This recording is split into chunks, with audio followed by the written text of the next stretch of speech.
egotze honetara bideari jarraituta. Iritsi naiz, ez nekin oso ondo ze aurkituko nuen, eta ikusiko dugu, norantz egiten dudan. Suposatzen dute norabide guztiek aukera desberdinak ematen dizkigutela, eta aukera desberdin hoietan suertatuko diela aukera berriak baita ere. Helburuak izatea bidea markatzen dizu nolabait. Ez dakit behar bada inoiz ezara iristen helburu hortara, soilik norabide bat markatzen dizu, ezta? Helburuaz gozatzen jakin behar dugu, baina bizitza bidean gertatzen da. Lotzen zaituztenak, maitasun luzeak, zalako ariak. Bidegurutzeak importanteak dira dena ezbaian jartzeko. Eta behar bada bidegurutzeak dira bidea baino interesgarriago kasu askotan, ezta? Musikariak behar du kantua, behar du musika bizitzeko. Ekartzen ditugu gure frustrazioak, gure posak, gure desioak, gure kezka, gure bildurrak, eta kantuen bitartez pixka bat sendatzen garela uste dut. Kantuetan ere bilatzen dudana hori da, ez? Eta iruditzen zaite deabruari esker ere egiten dela bidea, eta saionean begiratzen boteretsuago eta indartsuago egiten dela iruditzen zait. Nik ere badaukat arrisku hori, sakontasunean aritu beharrean, sakonkerian aritzea, eta beti izaten dut hor alarma bat piztuta, ezta?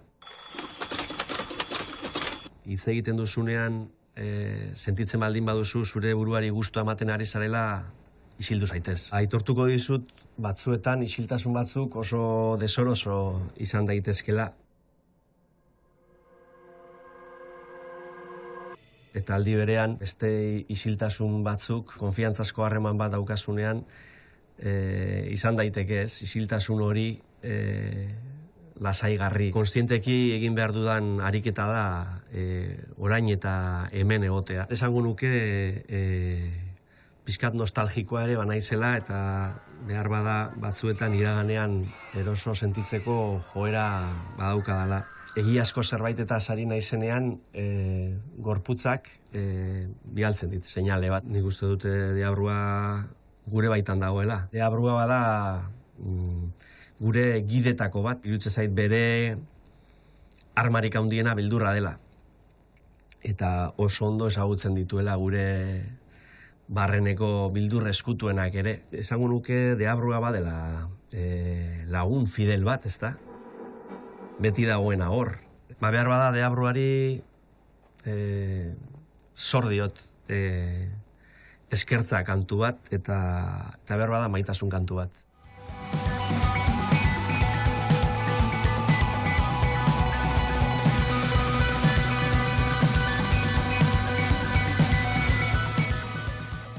Bere bizitzan infernuren bat edo beste ezagutu dut, eta seguru nire bidean etorriko direla infernu gehiago ere. Beste batzun infernuez ere hitz egin izan dut, izan galerak, izan deserriak, izan gerrak, ezta? Beste batzun deserriak aipatzen dituen, eta nereak ere bai. Deserria bada ez lekuan sentitzea, ezta? Eta esan nahi dut badala afera fisiko bat, baina baita ere afera emozional bat. Zenbat diren gerra urrunetatik iesi bere herrietatik alde egiten duten jende guzti hori, ezta? Eta gainera nola ezitzen dugun gure herria zahar ez daitezen, ezta?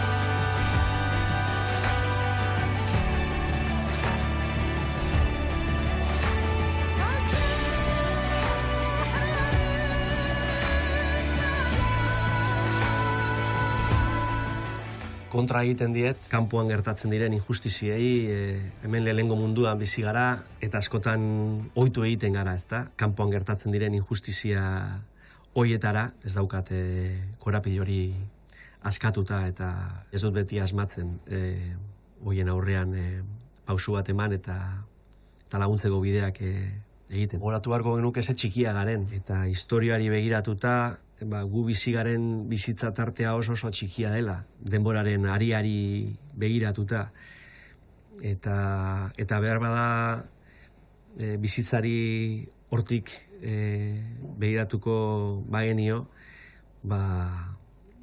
asko sobeto biziko ginateke eta bestekiko harremanetan ere hobeto asmatuko genukela, ez? Nire baitan beldurra asko dauzkat eta beldurrak ere badauzka bi aurpegi, ezta? Erroak bezala momentu batean lotu egiten zaituzte, baina bestalde babestu ere egiten zaituzte. Beldurrekin bizi gara, beldurra ere bagara.